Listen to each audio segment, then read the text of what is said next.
La rationalité économique, elle est bien là par contre aux États-Unis, Hubert de Vauplane. Là, eux, ils ont bien compris. C'est ce qui guide un peu leurs actions, notamment leurs actions politiques, sur les stablecoins particulièrement. Vous vouliez revenir sur le Genius Act. D'ailleurs, il a été complètement adopté finalement, ce Genius Act? Non, pas pour des divergences politiques, mais pour des questions de calendrier.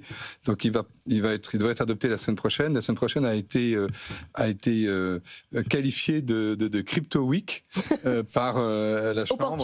Opportunément, puisqu'il y a 3 textes qui vont venir en discussion. Donc la loi sur le stablecoin, le Genius Act, l'équivalent de MiCA, qui s'appelle le Clarity Act, dont je dirais un mot, puis une loi absolument incroyable, c'est une loi qui s'appelle the Anti-CBDC Act, donc c'est la loi qui interdit l'émission de dollars numériques. On est totalement à l'inverse de ce qu'on fait en Europe. Totalement à l'inverse.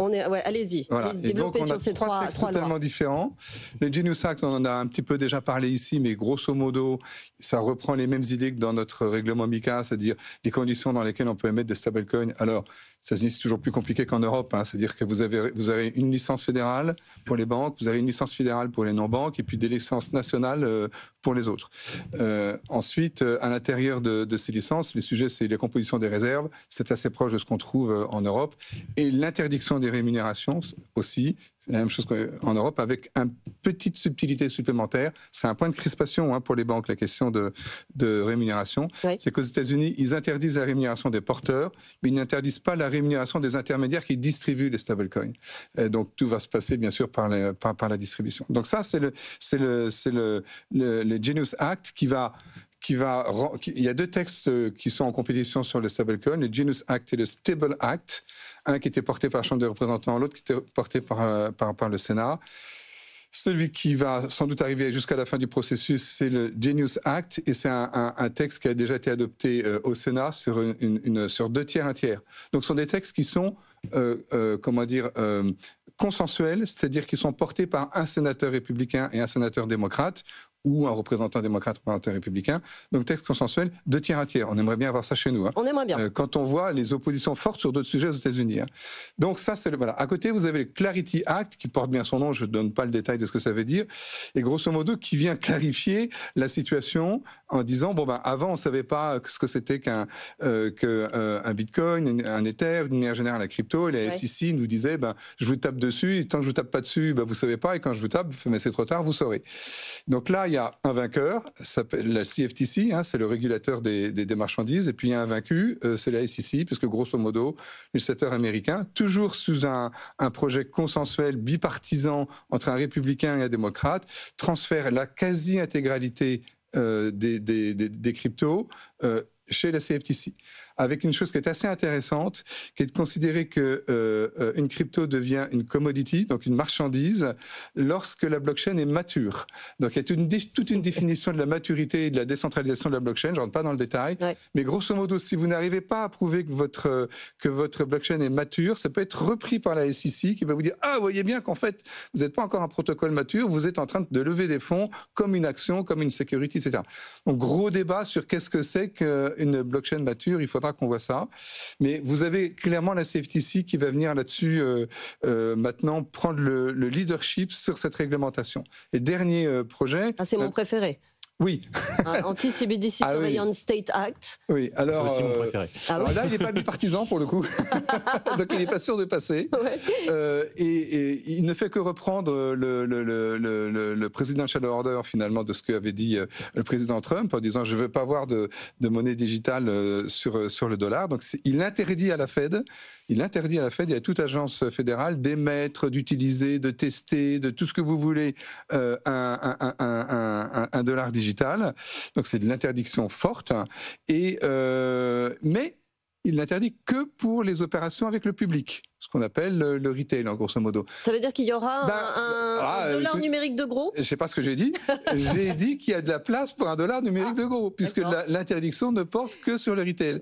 Donc c'est assez intéressant de voir ce pragmatisme américain là-dessus. Et puis dernier texte qui n'est pas dans la Crypto Week de la semaine prochaine, mais qui devrait arriver aussi, c'est un amendement, de nouvelles discussions sur le Bitcoin Act, parce que vous savez qu'il y avait aussi un presidential order sur le Bitcoin. En fait, il fallait quand même passer par le Congrès, tout ne se faisait pas par des grandes signatures du président Trump, il faut quand même que le Congrès ait son mot à dire. Et donc, pour élargir un petit peu plus, je ne rentre pas dans le détail, les conditions de constitution de la réserve de Bitcoin.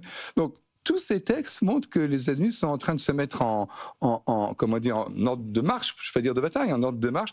Et le maître mot à chaque fois, oui, mais même pas bataille, parce que pour eux, le maître mot dans tous ces textes, c'est leadership. Leadership mondial, leadership mondial. Nous l'avons, nous le gardons, nous donnons les instruments pour l'avoir. Raphaël Bloch, une petite réaction pour terminer. Oui, alors effectivement, c'est assez intéressant de voir ce qui se fait sur les CBDC. Moi, je retiendrai peut-être plus ce qui concerne justement la CFTC et effectivement cette notion de maturité des blockchains. Parce que, on a abondamment expliqué que les États-Unis avaient quand même aujourd'hui une approche beaucoup plus pragmatique de la réglementation. Ça a énormément changé depuis que Trump est arrivé.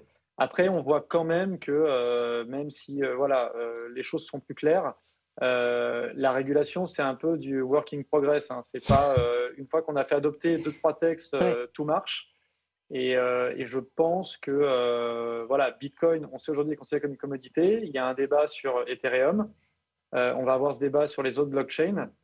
Et il n'est pas du tout impossible que par capillarité, même sur des layers 2 ou d'autres, ça pose des problèmes sur Ethereum ou même sur Solana, avec potentiellement des gens qui se disent « Ok, est-ce qu'on est une commodité ? Est-ce qu'on va être potentiellement reclassé en security ?»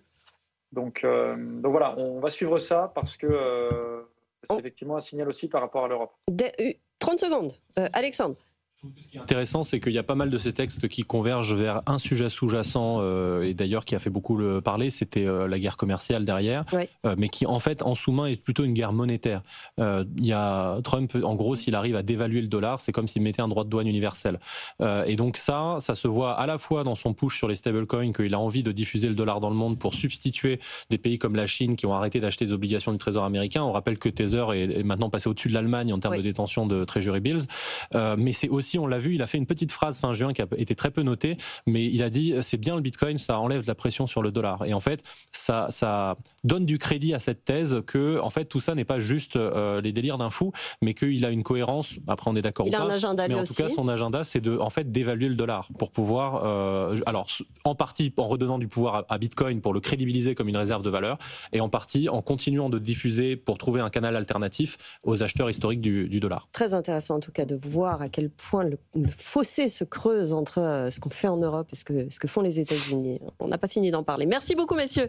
Alexandre Stashchenko, directeur de la stratégie chez Pemium, Hubert de Vauplan, partenaire chez Morgan Lewis, et Raphaël Bloch, cofondateur de The Big Whale. Merci pour cette émission à retrouver en podcast et en replay, bien sûr, sur notre appli, sur notre site. Je vous laisse entre les mains de BFM Bourse. Bonne journée sur BFM Business.